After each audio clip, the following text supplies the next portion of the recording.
బాప్టిస్టాలు కూడా అతను ఏమని ఇచ్చాడు? యేసు దేవుని కుమారుడు అని నమ్ముతున్నావా, దేవుడు ఒక్కడే అని నమ్ముతున్నావా అని.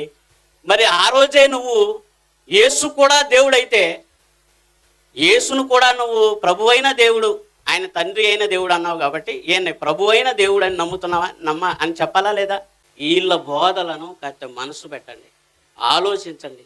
బైబిల్లో ఉన్నది బోధిస్తున్నారా, లేనిది బోధిస్తున్నారా అనేది ప్రతి ఒక్కళ్ళు ఆలోచించాలి, ప్రశ్నించాలి. విని వెళ్ళిపోతే ఏ ప్రయోజనం లేదు. గుడ్డివాడికి త్రోవ చూపితే ఇద్దరు ఏడబడతారు. ఇక రోడ్డు పక్కన గుంట కాదు, అది పాతాళం అనే గుంటలో పడతావు.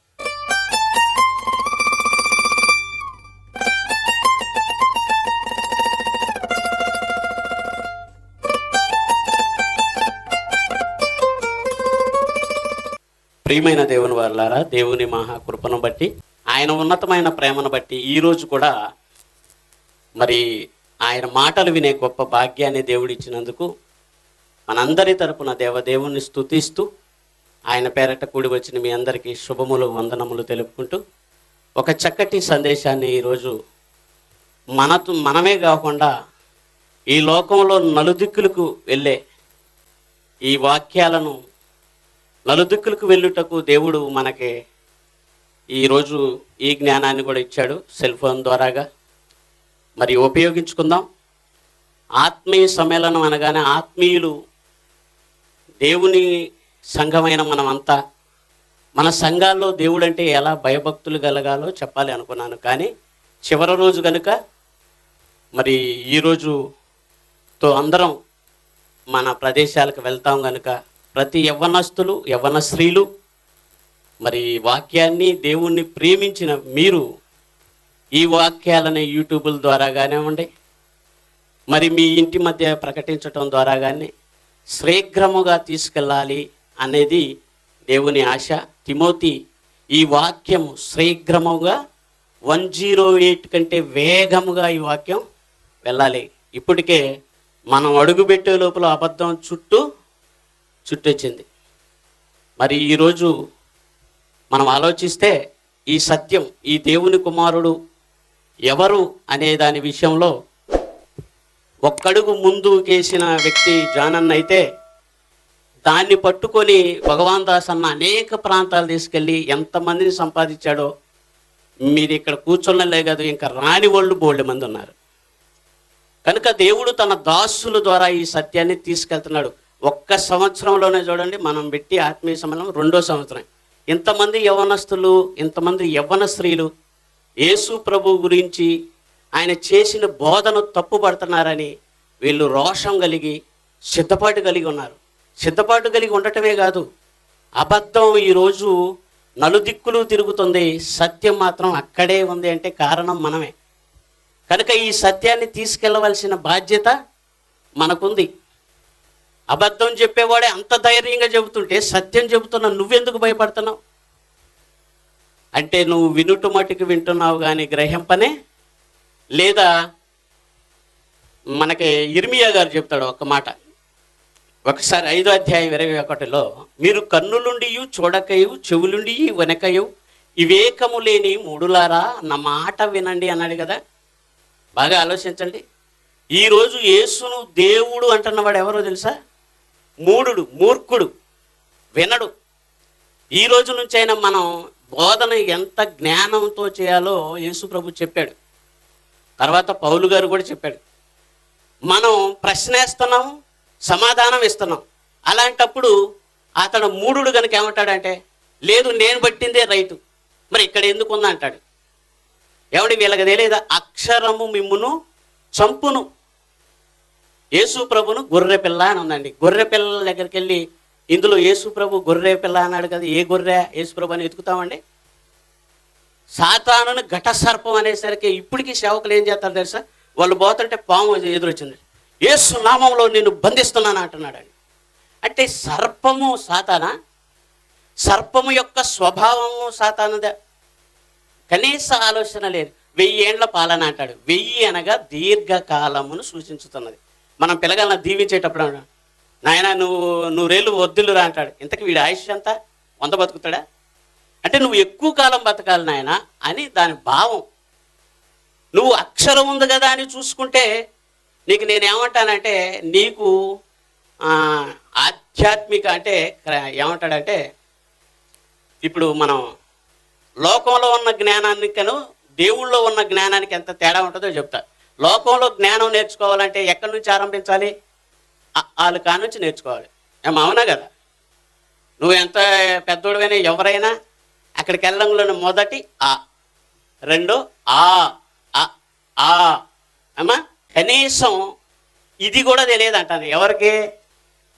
ఇంటర్నేషనల్ కాలేజీలని, మేమే బైబిల్ ఓపెనింగ్ చేశామని. నేను ఎవరంటే బ్రదర్ వంశీ గురించి ఓ చిన్న మాట చెప్తాను. వంశీ బ్రదర్ది ఎంత చిన్న జ్ఞానం అంటే 2 సంవత్సరాల క్రితమే చెప్పేశాను. ఇది ఇక్కడున్న పిల్లగాడి జ్ఞానానికి కూడా సరిపడండి. చిన్నపిల్లల్ని ఏం కొలిచాడు? పరలోక రాజ్యం. వాళ్ళకున్న జ్ఞానం వంశీ బ్రదర్కి లేదంటాను. వంశీ బ్రదర్ నాకంటే ఓ సంవత్సరం చిన్నోడే. వయసులో చిన్నోడు అనుకున్నాను, కానీ జ్ఞానంలో పెద్దోడు అనుకున్నాను. 2 సార్లు జగ్గపేట పిలిపించాడు. దేవుడు ఒక్కడే అని చెప్పాడు. ఇప్పుడు ఏమంటున్నాడు? 2 దేవుళ్ళు 3 దేవుళ్ళు అంటున్నాడు.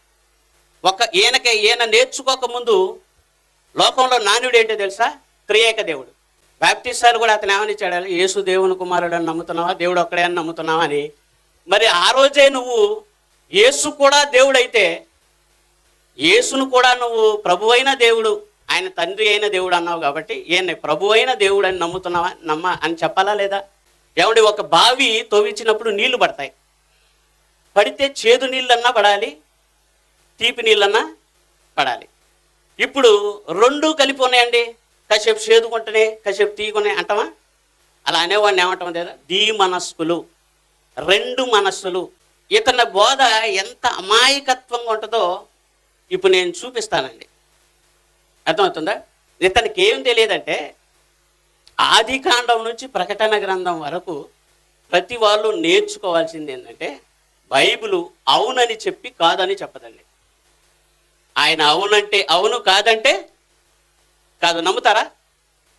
దేవుడు అవును అన్నాడంటే అది అవును అంతే. బిలాము ప్రవక్త మీకు తెలుసు కదండి. దేవుడు ఇశ్రాయేలుని దీవించంటే అతడు ఇచ్చిన బహుమానాలు కాసిపడి మళ్ళీ ఒకసారి ఇల్లు అడుగుతాను అంటాడు. అంటే దేవుడు ఇప్పుడు అవునని మళ్ళీ కాదనువాడా? యేసుక్రీస్తు గురించి కూడా ఏమని రాయబడింది తెలుసా? దేవుని కుమారుడైన యేసుక్రీస్తు అవును అని కాదు అనువాడై ఉండలేదు, ఆయన అవును అనువాడై ఉన్నాడు. దేవునికి యేసుక్రీస్తుకి తేడా తెలియనోడు, దేవుడు ఎవరో తెలియనోడు బోధ చేస్తుంటే కింద కూర్చున్న వాళ్ళకి కనీస ఆలోచన ఉండాలి కదండి. అసలు నీకు దేవుడు ఎవరో తెలియదు, నీ దగ్గర నేనేంటయా డబ్బులు ఖర్చు పెట్టినేదని ఒక్కడన్నా అడుగుతున్నాడండి. మీకు ఒకటి చెప్తా, దేవుడికి యేసుక్రీస్తుకు ఉన్న తేడా ఏంటో చెప్తా. ఒకసారి తిమోతికి రాసిన మొదటి పత్రిక 6వ అధ్యాయం 16వ వచనం. తేజస్సులో ఆయన మాత్రమే వసించుచు, దేవుడు ఎవరు అంటే అమరుడు, అమరత్వము కలిగిన వాడు. చాలమ్మా, దేవుడు ఎవరు? అమరత్వము కలిగిన వాడు, అమరుడు, చిరంజీవి అంటాడు. చిరంజీవి అంటే చిరకాలం జీవించిన వాడు, మరణము లేనివాడు. అమ్మా, అందుకే మోషేతో అంటాడు, నువ్వు ఎవరివయ్యా? నువ్వు పంపిన వాళ్ళ దగ్గరికి వెళ్ళి నేను చెప్పినప్పుడు నిన్ను పంపిన వాడు ఎవరు అని నన్ను అడిగినప్పుడు నేను ఏం చెప్పాలయ్యా అన్నప్పుడు నేను ఉన్నవాడను అని అన్నాడు. దేవునికి ఏమి లేదు, పుట్టుక లేదు, చావు లేదు. ఇప్పుడు యేసుక్రీస్తు ఎవరో చూద్దాం. ప్రకటన గ్రంథము 3వ అధ్యాయము 14వ వచనం. లవోదియకలో ఉన్న సంఘపు దూతకు ఇలాగు రాయము, ఆమెన్ అనువాడు చెప్పు సంగతులేమనగా. యేసుక్రీస్తు ఎవరు అనుకుంటున్నారు? ఆమెన్ అనువాడు. అంటే రెండో వచ్చిందా లేదా? అక్షర జ్ఞానం కూడా తెలియనోడు యేసుక్రీస్తును దేవుడు అంటున్నాడంటే చెప్పేవాడు చేదస్తుడైతే వినేవాడు వివరంగలవాడు అన్నాను ఉండాలిగా. పోటీకిరా అని అంటున్నాడు. ఎవరినే? మామూలు డిస్టిక్లో ఉన్నవాడు ఇంటర్నేషనల్ ఛాంపియన్తో పోటీ చేస్తాడండి. మొన్న మీకు చెప్పా, మైక్ ట్యాక్సన్ 37 పోటీల్లో గెలిచాడు. అతను అంటేనే భయపడిపోతున్నారని చెప్పా. ఇప్పుడు అతనితో మనోని పంపితే ఎట్లుంటుందండి? మన ఎదురుగా ఉన్న బొడ్డోని పంపితే ఆయన నవ్వుకొని వారా చిన్నాడా అని వెళ్ళిపోతాడండి. పోటీకి కూడా రాడు, అంత చిన్నోడండి. ఎందుకంటే దేవుని ఆజ్ఞనే మార్చినవాడు. కనీసం ఇలాంటి వాడి మీద జాలి కూడా చూపకూడదు. ఎందుకో తెలుసా? ఎన్నో ఆత్మలు పాడైపోతున్నాయి. నీకు తెలుసు దేవుడు ఒక్కడే అని. ఇప్పుడు నువ్వు ఒప్పుకుంటే నీ కింద ఉన్న వాళ్ళు వెళ్ళిపోతారని వాళ్ళను కూడా బలి చేస్తున్నావు. చూసావా? అసలు ఆయన పిల్లలు అడగాలి, ఏంటి డాడీ దేవుడు ఒక్కడైతే నువ్వు ఇద్దరని చెబుతున్నావేంటి? నువ్వు ఫస్ట్ చేసిన బాధ ఏంటి, ఇప్పుడు చేస్తున్నది ఏంటి? నువ్వు పోయేది కాక మేము పోతాం, సరి చేసుకో అని చెప్పాలి. అందరం ఫస్ట్ నుంచి తెలిసిన వాళ్ళం కాదు కదండి. మనం ముందున్న వాళ్ళు ఏది బోధితే అది మనం బోధించాం. అతను తప్పని నేను అన్నాను. ఎందుకంటే అతను నేర్చుకున్న వాళ్ళ దగ్గరదే చెబుతున్నాడు. అతడు ఎవరి దగ్గర నేర్చుకున్నాడు? పిడి సుందరరావు గారి దగ్గర నేర్చుకున్నాడు. ఆయన ఫస్ట్ ఏమని చెప్పాడు? దేవుడు ఒక్కడే, యేసు దేవుని కుమారుడు, త్రియేక దేవుడు కాదు, ముగ్గురు దేవుళ్ళు కాదు అని మార్చుకుంటూ వచ్చి ఇప్పుడు ఏమంటున్నాడు? తండ్రి అయిన దేవుడి నుండి, కుమారుడైన యేసుక్రీస్తు నుండి, పరిశుద్ధాత్మ దేవుడి నుండి అంటాడు. యేసు ప్రభుని దేవుడు అనలేదేంది నీ ప్రార్థనలు అంటే? ఇక అనేది ఏముంది, ఆయన దేవుడేగా అంటాడు. ఆయన దేవుడు కాదని మరి పౌలే చెబుతున్నాడు, సాక్షాత్తు యేసు ప్రభువే చెబుతున్నాడు అనండి. ఆయన కింద ఉన్న ప్రిన్సిపల్ ఒక్క ప్రశ్న ఏమనండి, మామూలుగా ఎక్కడుండి అనిపించండి, ఏ సెంటర్లో ఏ ఊర్లో ఉండి మాట్లాడిండి అతడు, వాడిని తీసేస్తున్నా అంటాడు. బహిరంగంగా చెబుతాడు, నా కాలేజీ నుంచి వాడిని తీసేస్తున్నా అంటాడు. కావాలంటే టెస్ట్ చేసుకోండి. ఎందుకింత ధైర్యంగా చెబుతున్నానంటే దేవుణ్ణి తప్పు పట్టే బాధ ఇది. దేవుణ్ణి తప్పు పడుతున్నాడు అతడు. మీరు గమనించారో లేదో? నేను దేవుడను, నేను తప్ప వేరొక దేవుడు మీకు ఉండకూడదు, నేను రోషం గల దేవుడని ఆజ్ఞ. అది మీరు ఏమనుకుంటున్నారు? యేసుప్రభు దగ్గరకు వచ్చి పరిసయ్యుడు అడుగుతున్న మాట చూడండి. మార్కు సువార్త 12:29. మీకు ఈరోజు 2 విషయాలు చెబుతా. యోహాను 1:1 దేవుడు రక్తం ఇచ్చాడా, ఈ 2 చెప్పి ముగిస్తాను. అందుకు యేసు 29 అమ్మా, నువ్వు చదివే 29, ఇంకొంచెం పైకి 28 చదువు. శాస్త్రులలో ఒకడు వచ్చి వారు తర్కించుట విని ఆయన అప్పుడు వారికి ఎలాగే ఉత్తరం ఇచ్చాడంటే యేసు ప్రభు బాగుగా ఉత్తరం ఇచ్చాడని గ్రహిస్తున్నాడు ఈ శాస్త్రి. ఉన్న శాస్త్రులంతా కూడా తప్పులు వెతకటానికి వచ్చారు. బైబిల్ బోధించేటప్పుడు ముందు నువ్వు దేవుని ఎదుట యోగ్యునిగా కనపరుచుకో, మనుషుల ముందు కాదు. ఈరోజు నీ పక్కన నిలబడ్డాడే రేపు నిన్ను తన్నటానికి లేస్తాడు. రాత్రి చెప్పాను కదా, జనబలం అనుకున్నాడా? అంత జనం ఉండి దావీదు, అదే జనం రాళ్ళు రువ్వి చంపుదామని వచ్చారు దావీదు దగ్గరికి. దేవుళ్ళ మీద ఆధారపడ్డాడు. మనుషులను నమ్ముట కంటే, రాజులను నమ్ముట కంటే యెహోవాను ఆశ్రయించడు. దేవుణ్ణి ఆశ్రయించటం ఎలా అంటున్నాడా? దేవుళ్ళను అంటున్నాడా? దేవుడు అంటున్నారా భక్తులు? దేవుళ్ళు అని బహువచనం వాడుతున్నారా? చదువుకున్న వాళ్ళు కదండి, యవనస్తులు కదండి, 12 ఏళ్ల వయసులోనే శాస్త్రాలు తెలిసిన శాస్త్రాలు చేసిన శాస్త్రుల్ని, పరిచయుల్ని 12 ఏళ్ల బాలుడు అడుగుతున్నాడు కదండి యేసు ప్రభు ప్రశ్నలో. మనం అడిగి తీలేమంటారు? దైవజనుల్ని ప్రశ్నలు అడిగితే శాపగ్రస్తులు అయిపోతారు. అమ్మ మనం అడగకూడదు, ఇక శాపగ్రస్తులు అవుతాం అంటారా? ఎక్కడ ఉందని చూపించమంటారండి? ప్రశ్నలు అడగటం దేవుని తత్వం. దేవుని యొక్క కుమారుడు ఏమడుగుతాడంటే ప్రశ్నలు అడుగుతాడు. ఆదాము నువ్వెక్కడ? ప్రశ్న వింటున్నాడు, ఏం సమాధానం చెబుతున్నాడు. మళ్ళీ అడుగుతున్నాడు, నేను తినొద్దన్న పండు నువ్వు తిన్నావా? ఏం చెబుతాడో వింటున్నాడు. మళ్ళీ ప్రశ్న. మన పాఠాలు కూడా చూడండి, ప్రతిదీ ప్రశ్నార్థకంగా ఉంటుంది. ఏదోని తోటలో చెట్టు ఎందుకు వేశాడు? దేవుడు ఒక్కడా ఇద్దరా? మన ప్రతి పాఠం చూడండి ప్రశ్నార్థకంగా ఉంటాయి. యేసుక్రీస్తు మరలా వచ్చి రాజ్యం చేస్తాడా? యేసు రాజ్యం ఎక్కడ? ఎన్నో ప్రశ్నలతో కూడి ఉంటాయి మనకి. కానీ ఈరోజు ప్రశ్నలు అడుగుతున్నారా? శావకుణ్ణి అలా ఉందా లేదా, ఇతను నిన్నటిదాకా ఒక్కడే దేవుడు అని చెప్పి ఇప్పుడు 2 అంటున్నాడు, రేపు 3 అంటాడు, రేపు 3వ దేవుడి గురించి మాట్లాడతాడు. అసలు నువ్వు ఏ దేవుడి గురించి చెబుతున్నావు చెప్పు. ఆపు. నువ్వు ఇప్పుడు చెప్పింది ఏ దేవుడి గురించి చెబుతున్నావు? కుమారుడు దేవుడి గురించి చెబుతున్నావా? 3వ దేవుడి గురించి చెబుతున్నావా? తండ్రి గురించి చెబుతున్నా? ఎంత కన్ఫ్యూజ్ అండి లోకంలో. చూడండి, మనకి ఎమ్మెల్యేలు ఎంతమంది ఉంటారండి? ఏమంటే ఎమ్మెల్యేలు ఎంతమంది ఉంటారు? ఒక్కడే ఉంటాడు. మండలానికి ఎమ్మెల్యేలు ఎంతమంది ఉంటారు? నియోజకవర్గానికి 24 మండలాలు అయితే ఒక నియోజకవర్గమేనా? ఒకడు. ఇప్పుడు ఈ ఎమ్మెల్యే దగ్గరికి మనం వెళ్ళినప్పుడు ఎమ్మెల్యే గారు కొడుకు వచ్చింది అనుకోండి, నమస్తే ఎమ్మెల్యే గారు అండి అంటారండి? అంటారా ఎవరన్నా?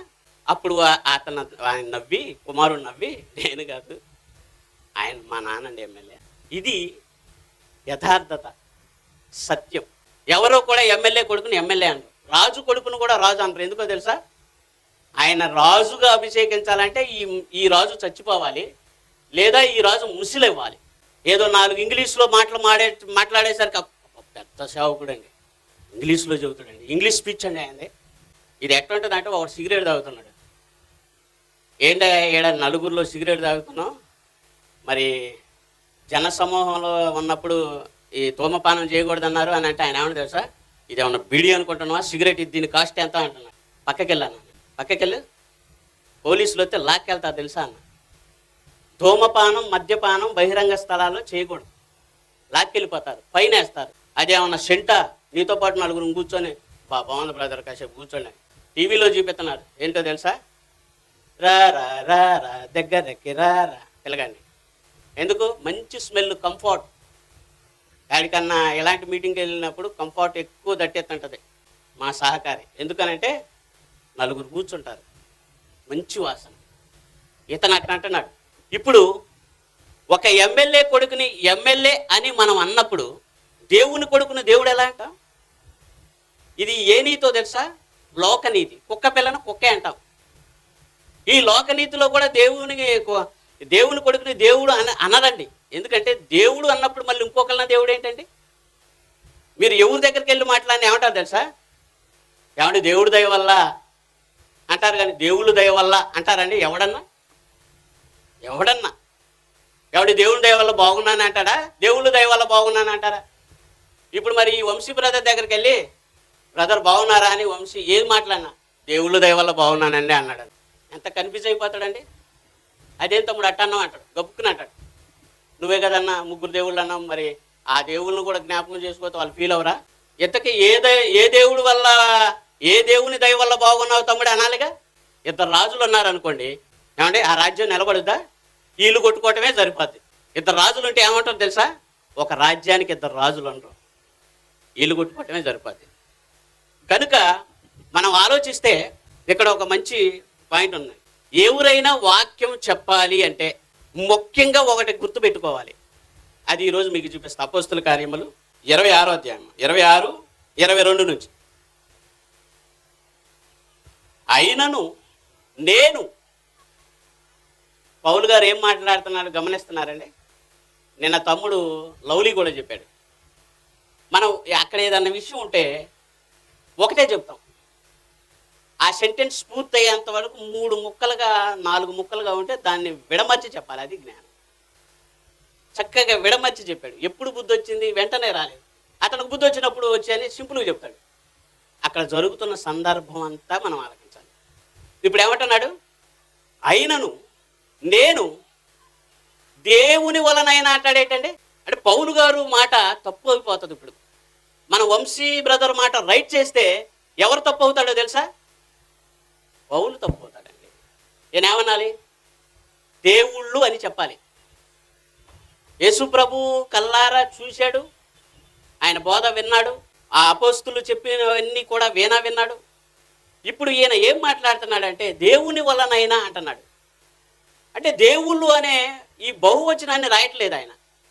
అంటే దేవుడుగా ఎవరిని చూపిస్తున్నాడు అంటే ఆ ఒక్క తండ్రినే చూపిస్తున్నాడు అనేది మనకు అర్థం కాదు. ఇప్పుడు ఈయన బోధ ఎంత స్పష్టతగా ఉంటుందో చూడండి. సహాయము పొంది నేటి వరకు నిలిచియుంటిని, క్రీస్తు శ్రమపడి మృతుల పునరుద్ధానము పొందిన వారిలో మొదటి వాడగుట చేత అన్యజనులకును వెలుగు ప్రచురింపబోవునని నిన్న విన్నాం కదా. యెషయా గ్రంథం 60వ అధ్యాయంలో లెమ్ము తేజరిల్లుము వెలుగు నీ మీద ప్రకాశించుచున్నది అని అన్నాడు.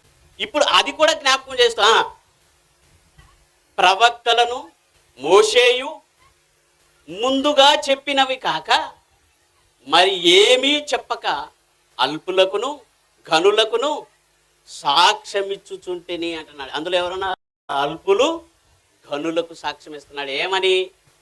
నేను మోషేయు ప్రవక్తలు చెప్పిన బోధన ఆధారం చేసుకునే బోధిస్తాను, కానీ నా సొంతంగా నేను ఏది బోధించను. ఎందుకంటే నేను ఒకళ్ళు బోధిస్తే ఏం జరుగుతుందో తెలుసా? నువ్వు ఆధారం చూపించు అంట. మనం ఏదన్నా ఒక మాట జారామనుకోండి, ఇప్పుడు మన నెత్తి మీదకి తెచ్చుకున్నట్టు. ఎందుకో తెలుసా? లేఖన ఆధారం చూపించు. బైబిల్లో నుంచి నువ్వు ఒక మాట చెబుతున్నప్పుడు దానికి ఆధారం ఖచ్చితంగా చెప్పాలి. 2-3 సాక్షులు. ఇంకా పౌలు గారే రాస్తూ ఆత్మ నేర్పు సంగతులతో సరిచూసుకొని బోధ చేయండి అన్నాడు. ఈ మాట వ్యతిరేకం అవుతుంది ఏంటి? అయితే ఇది కాదు. ఎందుకంటే రాయించింది దేవుడు, రాసింది మనుషులైనా, ప్రేరేపించింది పరిశుద్ధాత్ముడు గనుక మనల్ని మొదట ఒక మానవుడి నుండి వచ్చిన ఆ ఆదాము గురించి ఇంత ఖచ్చితంగా రాయగలిగాడు మనిషి అంటే ప్రేరణ ఇచ్చింది పరిశుద్ధాత్ముడు. ఒక చోట అవునని ఇంకో చోట కాదని ఉంటే ఈ బైబిల్ను మనం నమ్మాల్సిన అవసరతే లేదు. తెలుసా? వేరు వ్యక్తులు వేరు ప్రాంతాల నుంచి వాళ్ళు రాసిన బైబిల్ అంతా క్రమముగా ఉంది అంటే రాయించింది దేవుడు, ప్రేరణ ఇచ్చింది పరిశుద్ధాత్ముడు, రాసింది మనిషి రాసింది కదా ఈ పుస్తకం అంటున్నాడు. అలాంటి నేను ఒకటే అంటాను, నీ ముత్తాత 4వ తాత పేరు చెప్పానంటాను. నీ 4వ తాత పేరే తెలియని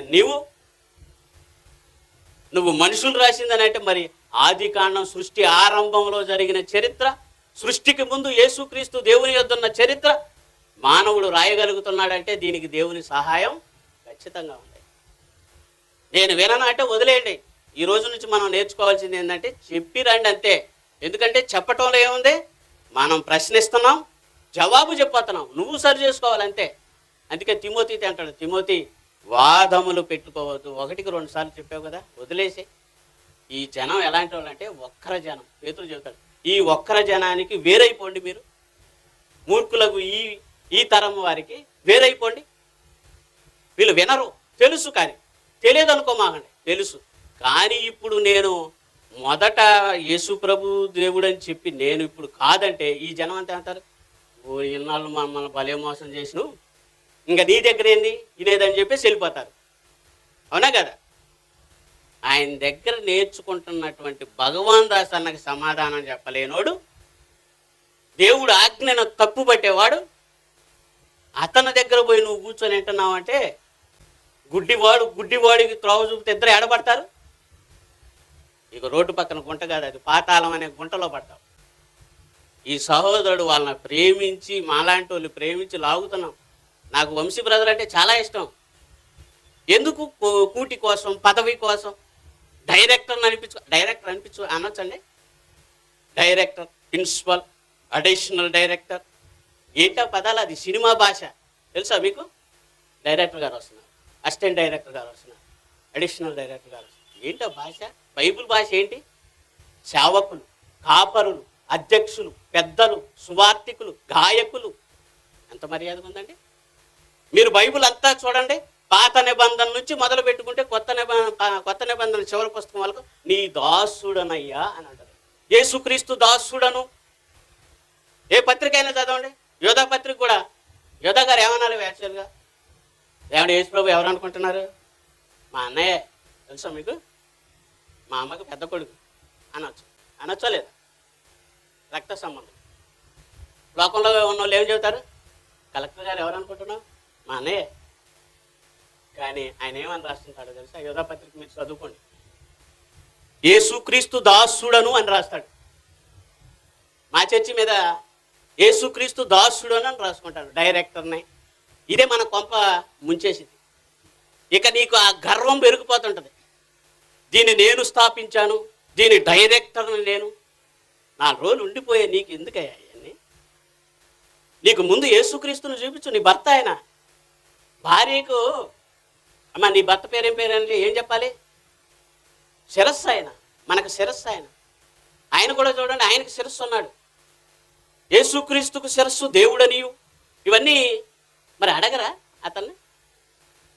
ఆత్మ నేర్పు మాటలను, ఆత్మ నేర్పు సంగతులు సరిచూసుకొని బోధించాను అన్నాడు. వెతకాలి, దేని జతపక్షి దానికి ఉండక మానదు. జత రెఫరెన్స్ వెతకాలి, 2-3 సాక్షులను చూపించాలి. నేను ఇతను అడుగుతున్నాను. ఇతను వేసిన ప్రశ్న ఏంటంటే, యోహాను సువార్తకు రండి ఇప్పుడు 1:1. ఆది యందు వాక్యము ఉండెను, వాక్యము దేవుని యొద్ద ఉండెను, వాక్యము దేవుడై ఉండెను. ఇది చదువుకుంటున్న ప్రతి ఒక్కళ్ళు త్రియేక దేవుడు అనేది ఈ వచనమే ఎక్కువ ఆధారం. రెండో సబ్జెక్ట్ అది మాట్లాడతాను దీంట్లోనే. రెండోది ఏంటంటే దేవుడు స్వరక్తం ఇచ్చాడు. అందుకే వాళ్ళ బోధలన్నీ క్రిస్మస్ రేపు నుంచి అయ్యే ఉంటాయి. మీరు ఉన్నది అడగండి అంతే, తప్పేముందండి? ఉన్నది ఏమయ్యా నువ్వు పిలుపు, నీ సహోదరుడైన పిలుపు భార్యని ఎందుకయ్యా నువ్వు ఉంచుకున్నావు అని అడిగాడు. తప్ప అది? అప్పుడు ఏం చేశారు? బాప్తీసు ఇచ్చు. అతను భయపడుతున్నాడు. భార్య ఏం చేస్తుంది? స్త్రీలు అందుకే తొందరగా పగపడతారు, తొందరగా ప్రేమిస్తారు, తొందరగా నవ్వుతారు, ఏమండి, తొందరగా ఏడుస్తారు. గమనిస్తుంటారు వాళ్ళని. అన్నీ వాళ్ళకి ఇవన్నీ ఎక్కువగా కనపడతాయి, తొందరగా మోసపోతారు. తెలుసా? ఎవరైనా రోడ్డు మీద పోతూ ఈ నూనె ఆడితే జుట్టు బాగా పెరుగుద్ది అన్నారనుకోండి, ఆలసించిన ఆశాభంగం 10 బాటిల్లే ఉన్నాయంటే 100 మంది వస్తారు. నాకు కావాలి, నాకు కావాలి, నాకు కావాలని కొట్టుకుంటుంటున్నారు. ఒక ఆమె వచ్చి ఆయన చేతిలో ఉందని ఆ బాటిల్ ఎందుకు పోయి జుట్టు మీద పెట్టి ఇట్టలాగింది. ఈ బాటిల్ అమ్మోడికి ఇగ్గు. తెలుసా? ఈరోజు ఇగ్గు ఏదో ఒరిజినల్ ఏదో తెలుసుకోలేకపోతున్నారు. చేయి పెట్టి ఏలు పెట్టి దాస్తాడని లాగుతాడేమని వెనక చూస్తున్నాడు. ఇగ్గు పెట్టుకున్నాడు. వాడి ఆ బాటిల్ వాడితే జుట్టు వస్తే వాడు నూనె ఎందుకు అమ్ముకుంటాడండి అండి? ఆడికి జుట్టు లేదు కాబట్టి ఇప్పుడు ఏం చేస్తాడు? ఇలా మోసం చేయాలంటే ఇగ్గు పెట్టుకోవాలి. కనుక ఇది ఎందుకు చెబుతున్నానంటే, ఇంత సులువుగా మోసం చేస్తారంటున్నాను. ఎందుకంటే స్త్రీలు ఎక్కువ ఉన్నారు కదండి సంఘాల్లో, స్త్రీలు ఎక్కువ ఉంటున్నారు కాబట్టి ఈ స్త్రీల వల్లే పురుషులు కూడా అబద్ధాన్ని నమ్ముతున్నాడు. మన అన్నయ్య అబద్ధం చెబుతాడా? మన పాస్టర్ గారు అబద్ధం చెబుతాడా? ఇప్పుడు యేసుక్రీస్తుని ఎక్కువ ప్రేమిస్తున్నారా, పాస్టర్ గారిని ఎక్కువ ప్రేమిస్తున్నారా? ఉదాహరణకు చెబుతాను. ఇక్కడ నేను పాస్టర్ గారికి వచ్చాను, నా సంఘం కూడా వచ్చింది. నాకు వద్దు వెళ్ళిపోవాలనిపించాను అనుకోండి, నేను వెళ్ళిపోతానా అని మీరు ఉండండి అని చెబుతాడా? రండి అంటాడు. అంటే ఎవరు మాట వింటున్నారు? పాస్టర్ గారి మాట వింటారు. యేసు ప్రభుని 100 మాటలు తిట్టు ఎవ్వడు పట్టించుకోడు. వాళ్ళ పాస్టర్ గారిని ఒక్క మాటను పక్కింటి వచ్చి అయ్యా కొంచెం సౌండ్ తగ్గిండి అన్నారు. అని అంటే ఏమనుకుంటున్నావు? మా దేవుని మాటలు చెబుతున్నావు, ఏమనుకుంటున్నావు? ఏంటి పొద్దు పువ్వులు మమ్మల్ని ఇబ్బంది పెడుతున్నారు అన్నాడు. మాట పెరిగింది, గొడవలు వచ్చారు. పాస్టర్ గారిని మా అయ్యగారిని అంటామని సంఘ పెద్దలు ఒకడు వచ్చి ముక్కు మీద గుద్దిండు. ముక్కు పగిలిపోయింది. ఆరాధనలో ఉండవలసిన వాళ్ళు పోలీస్ స్టేషన్లో ఉన్నారు. అసలు నీకు మైకులు పర్మిషన్ ఎవరు ఇచ్చారు? తీసేయను మొత్తం. వార్నింగ్ ఇచ్చిండు. ఏంటి నీకు గోలా? నీకు వచ్చిన జనాంగానికి చెప్పుకో, లేకపోతే మొత్తం సౌండ్ ప్రూఫ్ పెట్టుకోను.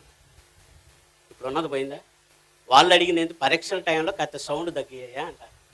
కనుక ఇది ఎందుకు చెబుతున్నానంటే, ఇప్పుడు ఈ వంశీ బ్రదర్ బోధని వింటున్నారు కానీ మన బ్రదరు ఉన్నది బైబిల్లో ఉందా లేదా అని చూసుకోమంటున్నాను నేను. అది నేనైనా సరే, ఇప్పుడు మీరైనా నన్ను అడగాలి.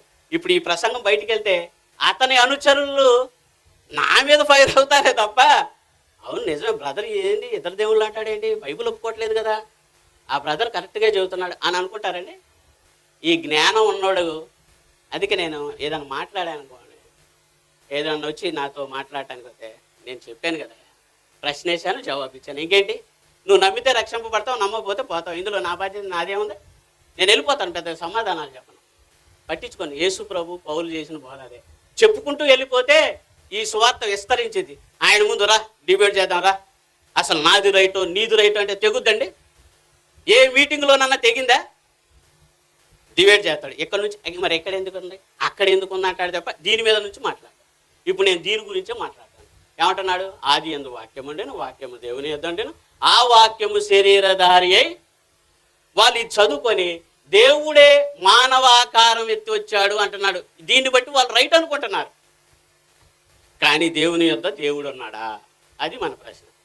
ఇప్పుడు దేవుని యొద్ద దేవుడు ఉన్నాడు, ఆయన కూడా దేవుడే అంటే మనం ఎక్కడికి వెళ్ళాలి? ఇందాక మీరు చెప్తారా? లేఖన ఆధారం. ప్రవక్తలు మోషేయు చెప్పినవి కాక, ప్రవక్తలు మోషే ఎక్కడన్నా చెప్పారా దేవుని యొద్ద దేవుడు ఉన్నాడు అని? ఎవరన్నా చెప్పారా? ఇప్పుడు మీకు చూపిస్తాను ఒక రెఫరెన్స్. దానియేలు గ్రంథము 2వ అధ్యాయం 28వ వచనం చూడండి. అయితే మర్మములను బయలుపరచు దేవుడు ఒకడు. పరలోకంలో ఎంతమంది దేవుళ్ళు ఉన్నారని చెప్తున్నాడు? ఒక్కడే ఉన్నాడు. అంటే అప్పుడు యేసు ప్రభు పక్కన లేడా? అసలు ఆయన గురించి చెప్పడానికి ఇదంతా జరుగుతుందాడా? ఇది చిన్న విషయం అనుకుంటున్నారా? ప్రపంచాలను ఏలే చక్రవర్తికి ఒక విషయం చెప్పటానికి, నువ్వు రాజ్యంలో మొదటి వాడివి, నువ్వు బంగారు శిరస్సుగా నేను నియమించాను, ఇక నీ తర్వాత నా కుమారుడు వస్తాడని కుమారుడు గురించి చెబుతున్నాడు. చెప్పటానికి ఇది తీసుకొని ఏమంటున్నాడు తెలుసా? ఈ దానియేలుతో చెప్తున్నాడు, దానియేలు ద్వారా చెప్పేస్తున్నాడు, పరలోకమందు దేవుడు ఒకడు ఉన్నాడు, ఆయనే మర్మములను బయలుపరచువాడు. ఇక్కడ మీకు ఏమర్థం అయ్యాలంటే, పరలోకములో ఉన్న ప్రతి ఒక్కటి కానీ భూమి మీద ఉన్న కానీ ఏదైనా చెప్పాలి, ఏదైనా బయలుపరచాలంటే దేవుడు బయలుపరచాలి. ఎలా బయలుపరుస్తాడంటే తన దాసుల ద్వారా బయలు. ఇప్పుడు అంటున్నాడు దేవుడు ఒక్కడే ఉన్నాడయ్యా. ఈయన చివరిలో ఆ బంగారు శిరస్సు యొక్క భావం విన్న తర్వాత, రాజా నువ్వు నిద్రపోచుండగా నీ కల్లో ఒక ప్రతిమ కనపడ్డది కదా, ఆ బంగారు శివరు అంటే నీవే అన్నాడు. నీ తర్వాత బంగారం తర్వాత దేన్ని మనం ఎక్కువగా విలువగలుగుతాం? వెండి. వెండి తర్వాత విలువైంది ఇత్తడి. ఇత్తడి తర్వాత విలువైంది వినుము అంటాం. వినుముని ఎక్కువ విలువ ఉంది, ఎందుకంటే ఈ 4వ సామ్రాజ్యంలో ఇనుము మట్టి కలిసి ఉంది. అంటే ఆ రాజ్యం ఎక్కువ కాలం నిలవదు. ఆ రాజుల కాలంలో దేవుడు ఒక సామ్రాజ్యాన్ని స్థాపించబోతున్నాడు. ఆ విగ్రహాన్ని ఒక చిన్న రాయి వచ్చి తిత్తునీలుగా చేయటం నువ్వు కల్లో చూసావు కదా అన్నప్పుడు ఆయనకి భయం కలుగుతుంది. అంత భయంకరమైన కల్లో భావం చెబుతుంటే సంతోషపడుతున్నాడు, భయపడుతున్నాడు. అమ్మో ఇదే అని. ఆ చిన్న రాయి వచ్చి తిత్తునీలుగా చేసింది. ఆయన చూస్తుండగానే భూతలమంత పెద్దదైంది ఆ రాయి. తన కుమారుడి గురించి చెప్తూ ఆ రాజుల కాలంలో దేవుడు ఒక రాజ్యాన్ని స్థాపిస్తాడు. అప్పుడు యేసుక్రీస్తు దేవుని యొక్క పరలోకంలో ఉన్నాడు. ఆయన దేవుడుగా ఉన్నాడంటే దేవుడు ఒకడే ఉన్నాడు అని చెబుతున్నాడు భక్తుడు. అమ్మా, ప్రవక్తల ఆధారాలు ఎక్కడన్నా దేవుడు పక్కన దేవుడు ఉన్నాడంటే వాళ్ళు దేవుడు ఉన్నాడని చెప్పట్లేదు, ఒక్కడున్నాడు, దేవుడు ఒక్కడే ఉన్నాడు అంటున్నాడు. ఇది మీరు ఇంటికి వెళ్ళి చదువుకుంటే చాలా పెద్ద విషయం. ప్రపంచాల నేలే చక్రవర్తి ఏమన్నాడు తెలుసా? ఆకాశమందు ఆయా భాషలు మాట్లాడే వారిలో కానీ ఆయా దేశాల్లో కానీ యెహోవా ఇశ్రాయేలీయుల దేవుడు తప్ప మరి ఏ దేవుడు లేడు అని సాక్ష్యం ఇచ్చాడు. ఇక రెండో సందర్భంలో రెండో సాక్ష్యం చూద్దాం. రెండో సాక్ష్యం చూసి మూడో సాక్ష్యంలో మరి దేవుని యొద్ద దేవుడుగా లేకపోతే ఏమై ఉన్నాడు అనేది చూపిస్తా. యోనా గ్రంథం 1వ అధ్యాయము 9వ వచనం. అతడు వారితో ఇట్లా నేను హెబ్రీయుడను, సముద్రమునకును భూమికిని సృష్టికర్త అయి ఆకాశమందుండు. అబ్బా, ఆకాశమందు ఎంతమంది దేవుళ్ళు ఉన్నారంటే దేవుడై ఉన్నా అంటున్నాడు. దేవుడై ఉన్నా అని దేవుడు అంటున్నాడే తప్ప దేవుళ్ళు అనే బహువచనం ఏ భక్తుడు వాళ్ళేదండి. మనం కూడా చూడండి, ఈ ఇద్దరు ముగ్గురు దేవుళ్ళు అనుకున్న వాళ్ళ దగ్గర కూడా వెళ్ళండి. అనే ఎలా ఉన్నారన్నా, వాతావరణం బాగోట్లేదు, మన గాలిదుమ్ములు మన కరోనాలో ఎలా ఉన్నారన్నా అన్నప్పుడు వాళ్ళు ఏమన్నారు తెలుసా? దేవుడి దయవల్ల బాగున్నానని అన్నారు. అదేం వంశీ అన్న, మమ్మల్ని కనిపించేతను దేవుడు దయానా యేసుప్రభు ఫీల్ అవుతాడు. మరి ఆయన దేవుడు అని చెబుతున్నావు, ఆయనే ఆరాధించాలంటున్నావు. ఆయనకు కూడా దేవుడు ఎలాగైతే అమరత్వం కలిగి ఉన్నాడో ఏనా అంటున్నావు. ఆయనకే చావు పుట్టుకు లేదంటున్నావు. కుమారుడు అనగా ఏంటి అనే ప్రసంగాలు కూడా చేసావు. దేవుళ్ళు అనవేంటన్నా, నువ్వు దేవుడు అంటావేంటి అని నన్ను అడుగుతారండి. నేను ఆయన దగ్గరుంటే ఎన్నో ప్రశ్నలతో పిచ్చెక్కిపోయేదే, సమాధానాలు చెప్పలేక. ప్రతి దానికి ప్రశ్న ఉంది. మరి ఏమంటున్నాడు? ఆకాశం ముందున్న దేవుడు అంటున్నాడండి. చిన్న విషయం అండి ఆ యోనా విషయం. సముద్రం పొంగి వాళ్ళ మీద కొత్తంటే ఆ ఓడలో ఎంతమంది ఉన్నారో కానీ ఓడ జనం భయపడిపోయి వాళ్ళ దేవుళ్ళకి ఆరాధించుకుంటే వాళ్ళ వల్ల కాదు. ఇంకా ఎవరి వల్ల వచ్చింది ఈ విపత్తు అంటే చక్కగా కింద అరమార్లో వండుకొని గురకబెడుతున్నాడండి. ఓయి నిద్రపోతా లే, ఇంత జరుగుతుంటే నిద్ర ఎట్టబడుతుంది అంటే అసలు ఇది వచ్చిందే నా కోసం, నన్ను ఎత్తి అందులో. ఎంత నమ్ముంటారండి దేవుణ్ణి. వెయ్యంగానే ఆగిపోవటం, సముద్రం ఆగిపోవటం ఎప్పుడైనా చూసారా? అసలు పొంగుతున్నప్పుడు భయపడిపోయారు, వణికిపోయారు. వాళ్ళకి సాక్ష్యం ఎత్తున్నాడు, ఆకాశమందుండు దేవుడు అని అంటే వీళ్ళు దేవుడు అంటారేంటండి, దేవుళ్ళు అంటారేంటండి అడగరా? అయితే ఇప్పుడు వీళ్ళిద్దరు సాక్ష్యాలు, వీళ్ళిద్దరు ప్రవక్తల సాక్ష్యాలు చూస్తే దేవుని యొద్ద దేవుడుగా లేడు యేసుప్రభు. మరి ఏమై ఉన్నాడు? ఆ దేవుణ్ణి అడుగుదాం. అయ్యా, దేవుని యొద్ద దేవుడుగా లేడని నీ ప్రవక్తల ద్వారా చెప్పించావు, మరి యేసుక్రీస్తు దేవుడుగా లేనప్పుడు ఏమై ఉన్నాడు అని అంటే ఆయనే చెబుతున్న మాట ఇప్పుడు మీరు చూడండి. కీర్తనల గ్రంథము 2వ అధ్యాయము 7వ వచనం. దేవుడు యేసుక్రీస్తుతో మాట్లాడుతున్న మాట బాగా అర్థం కాని వాళ్ళకి చెప్పండి. పైగా ప్రవీణ్ ప్రగడాల బ్రదర్కి అర్థం కాల, ఇతడికి ఏమీ తెలియదు అంటాను నేనైతే. ఎత్తకారం తప్ప ఇతనికి ఏమీ లేదు. ఎందుకన్నానంటే, మీరు ఇంటర్వ్యూ అడుగుతున్నారు, బ్రదర్ మీరు ప్రగడాల బ్రదర్ మీరు ముస్లిం అంటే, కాదన్నాడు. నీ వాక్చాతుర్యం చూసి ముస్లిం అనుకున్నాలే, మరి మీరు ఎవరో ఇంకా ఈ అన్నల నాయుడు అంటారు కదండి, ఫ్యాక్షనిస్ట్ల అన్నల్ని, అదే అన్నారు. లేదండి, నేను సామాన్యుడిని అండి, ప్రజల్లో నుంచి వచ్చినాడిని, నేను యేసుప్రభుని నమ్ముకున్నాను. యేసుప్రభుని నమ్ముకోవాలా, యేసుప్రభు గురించి తెలుసుకోవాలా చెప్పండి? నమ్ముకుంటే మోసపోతావు, ఎవరినైనా తెలుసుకోవాలి. ఈ యేసుప్రభు ఎవరని నన్ను ఎరిగి ఉంటే అంటాడు యేసుప్రభు. అందుకే దేవుణ్ణి మాకు కనపరచమంటే, అయ్యో ఎన్నాళ్ళు పిలుపు, నాతో ఉన్నావు, నన్ను ఎరిగి ఉంటే అన్నాడా, నన్ను చూసి ఉంటే అన్నాడా? ఎరగాలి. ఒక మనిషి గురించి తెలుసుకుంటే మోసపోవు, నమ్ముకుంటే మోసపోతావు. అర్థమవుతుందా మీకు? ఇతడు యేసుప్రభుని నేను నమ్ముకున్నానండి. ముస్లిమ్స్ నేను నమ్మిన యేసుక్రీస్తు అయిన దేవుణ్ణి దేవుడు కాదంటున్నారు కాబట్టి అందుకు చదివానండి బైబిల్ అంటున్నాడు. అంటే ఇతను చదువంతా ఎలా ఉందంటే, యేసును దేవుడని నిరూపించడానికి ఇతను మైండ్లో ఫిక్స్ అయి చదువుతున్నాడండి. అందుకే ప్రగడాల గారు మాట్లాడుతుంటే నవ్వు వస్తుంటుందండి, ఎంత పిచ్చోడు ఏంటని. ఇప్పుడు ఇతను కూడా ఏం అపార్థం చేసుకున్నాడంటే, ఇదే మాట చెప్పాడు ఒక దైవజనుడు. ఇప్పుడు చెబుతున్నాడు, నీవు నాకు కట్టడలను ఆయనకి ఎవరింతును, యెహోవా నాకు ఇలాగ సెలవిచ్చెను, నీవు నా కుమారుడవు, నేడు నిన్ను కనియున్నాను. 10వ వచనం చదువు.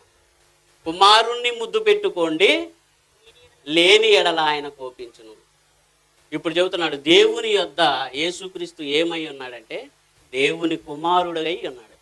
ఇప్పుడు యోహాను గారు ఏమని రాయాలి అని అంటే, దేవుని దై ఉండెను అని రాయాలి. ఎందుకనంటే ఎక్కువ రెఫరెన్స్లు ఆయన దేవుని వాడు, యేసుక్రీస్తు దేవుని శక్తి, దేవుని జ్ఞానమునై ఉన్నాడు అని అంటాడు. ఎక్కువ దేవుని జ్ఞానం అని రాయబడింది. ఆయన ఒకవేళ దేవుడైతే అపోస్తులైన పౌలు ప్రతి పత్రికలో దేవుడు అని రాసేవాడు తెలుసా. నా దేవునికి స్తోత్రము అని అంటాడు. చూడండి, ఎఫెసీకి రాసిన పత్రిక 1వ అధ్యాయము 19వ వచనం.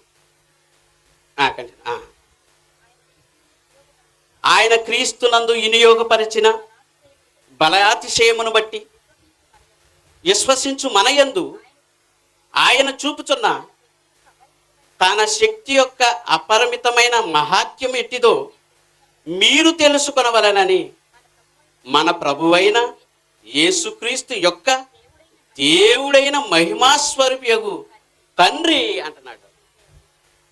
మన ప్రభువైన యేసుక్రీస్తు యొక్క దేవుడైన మహిమాస్వరూపి యొక్క తండ్రి అంటున్నాడు. అందుకే యేసుప్రభు మాటనే పౌలు ఆయన పలికిన మాటనే చెబుతాడు, ప్రత్యేకంగా ఏమి చెప్పడు. యేసుప్రభు కూడా ఏమన్నాడు, మీ తండ్రియు నా తండ్రియు మీ దేవుడును. ఒకవేళ పౌలు యేసును దేవుడని రాస్తే పౌలు శాపగ్రస్తుడైపోతాడు, పౌలు ఆజ్ఞ అతిక్రమించిన వాడు అవుతాడు తెలుసా మీకు. కనుక దేవుని యొద్ద దేవుడుగా లేడు, దేవుని కుమారుడుగానే ఉన్నాడు. ఎందుకంటే తాను సృష్టించిన వాటిలో మనము ప్రథమ ఫలముగా ఉండునట్లు తన దయా సంకల్పం చెప్పున యేసుకు సత్యవాక్యము వలన మనలను కనెను అంటాడు యాకోబు పత్రికలో.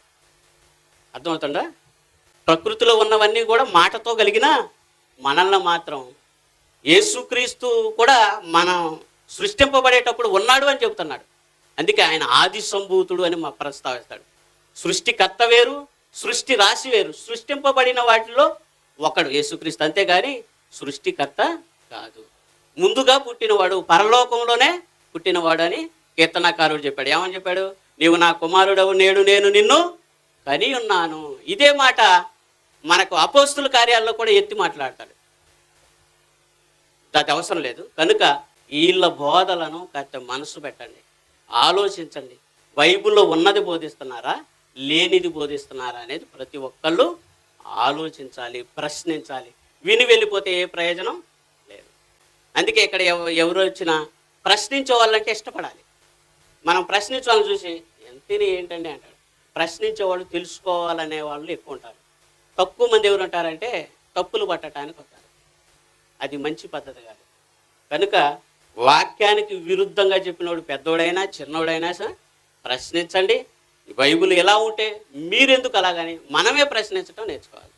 ఇది ఎన్నో మనం ఏం చేయాలంటే మీకు ఫోన్ కాల్స్ వస్తాయి, నేను అందరికి పెడుతుంటాను.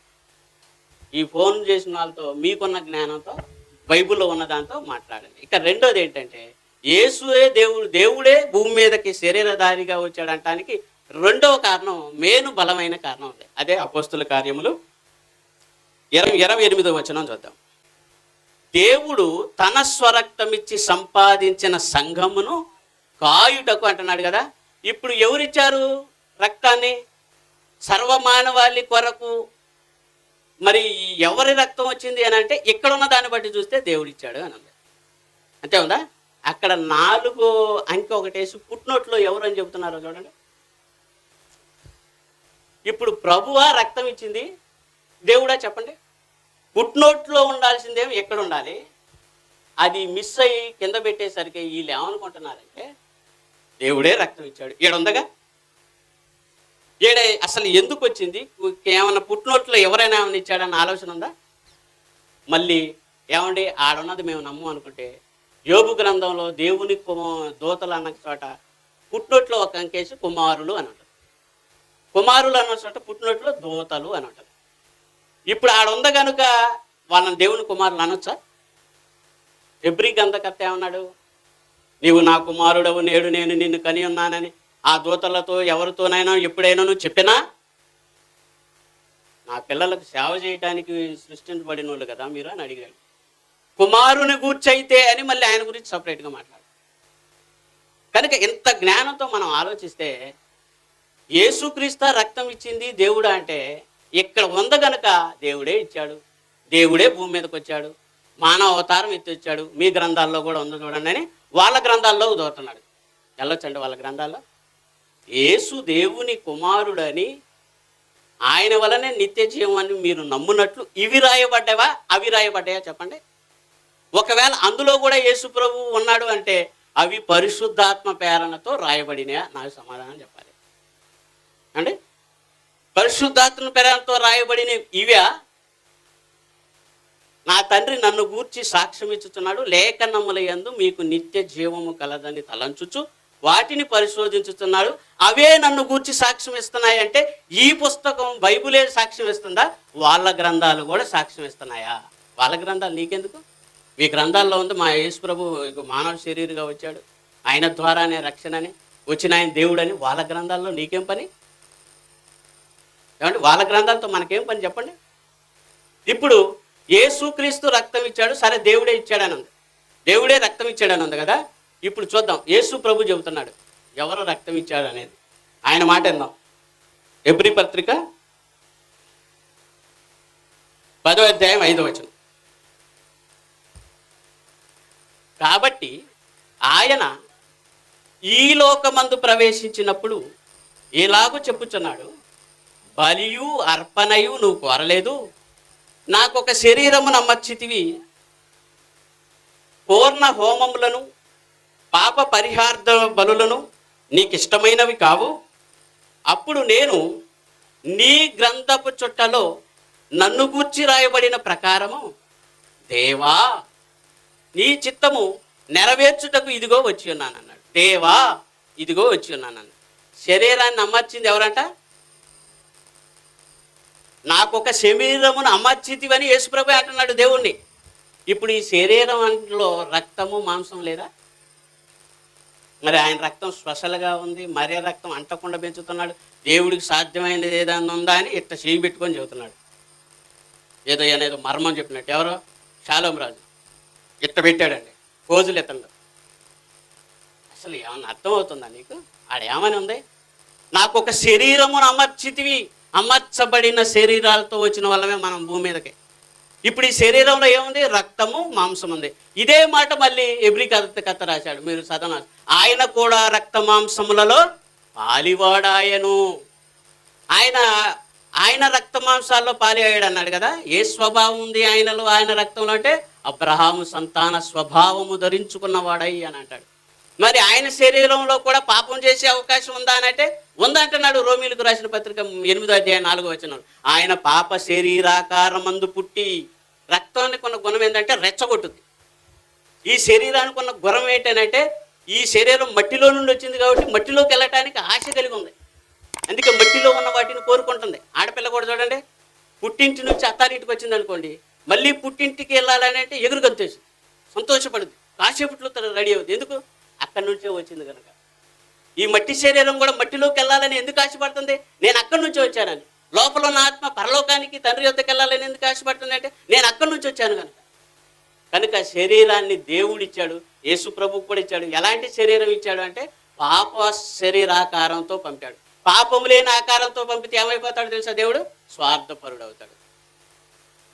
కనుక దేవుడు ఒకవేళ దేవుడే బతికాడు అనుకోండి, దేవుడు బతికితే గొప్ప ఏముందండి? అప్పుడు మనం దేవుని ప్రశ్నించవచ్చు. ఎందుకంటే ఈ శరీరం క్షణానికి ఒక విధంగా రెచ్చగొడుతుంది, మనుషులంగా మేము బ్రతకలేము, నీ కుమారుడు దేవుడు కాబట్టి ఆయన బతికాడు, దేవుడు బతికితే గొప్ప ఏముంది, నాలాగొచ్చి బతకమని అంటాం. అందుకే యేసు ప్రభువును కూడా ఎక్కడ పెంచాడు? ఈ మాట చదువుతుంది. ఎక్కడ పెంచాడు తెలుసా? పాపుల మధ్య, పాపం ఎక్కువ ఉన్న చోటే పంపించాడు. అందుకే అన్నాడు, నజరేతులో నుండి మంచిది రాగలదా? వచ్చి చూడంటే వచ్చింది అన్నాడు లాస్ట్లో. బోధకుడా నువ్వు దేవుని కుమారుడు, ఇశ్రాయేలుల రాజువి అని అన్నాడు. అందరూ కూడా దేవుని కుమారుడు అంటే ఇతను ఒక్కడే దేవుడు అని ఇతను అనుచరులు ప్రకటిస్తున్నారంటే మీరు ఆలోచించండి, అడగండి, ప్రశ్నించండి, సత్యాన్ని వెలుగులోకి తీసుకురండి. అట్టి వారై ఉండాలని కోరుకుంటూ మాటలు ముగిసిన ప్రార్థన చేసుకున్నాం. పరిశుద్ధుడైన తండ్రి, దయగల దేవ, కృపగలిగిన తండ్రి, నీవు రాయించిన ప్రతి మాటకు భిన్నంగా ఈరోజు నీ కుమారునికి విరోధులు ఆయనున్న కాలంలోనే లేచినప్పటికీ ఇప్పుడు విస్తరించారు. వీళ్ళ నోళ్ళు మూయించాలి అంటే నాయన ఈ జీవ గ్రంథాన్ని చేతపట్టి లోకంలో జ్యోతుల వలె సత్యము చెప్పుచు ప్రేమ కలిగి నీ పిల్లలమైన మేమంతా నడుచుకునే గొప్ప భాగ్యాన్ని అనుగ్రహించండి. నా తర్వాత మాట్లాడనైనా నీ దాసులకు, దాసురానులకు నీ ఆత్మ సహాయాన్ని ఇచ్చి ఇంకా విలువైన మాటలతో మమ్మల్ని బలపరిచి స్థిరపరచమని ఈ కార్యక్రమం అంతటిలో నీ కృపను తోడుగా ఉంచి నీకు మహిమకరంగా వచ్చిన వారికి నాయన మరి ఆశీర్వాదకరముగా అనేకులను రక్షించే వారిగా ఉండుటకు కృపను అనుగ్రహించమని నీ ప్రియ కుమారుడు, లోక రక్షకుడు, మనుషులందరికీ ప్రభు అయిన యేసుక్రీస్తు వారి పవిత్రమైన నామంలోని ప్రార్థన అడిగి వేడుకుంటున్నాను పరమ తండ్రి. అందరికీ వందనాలండి.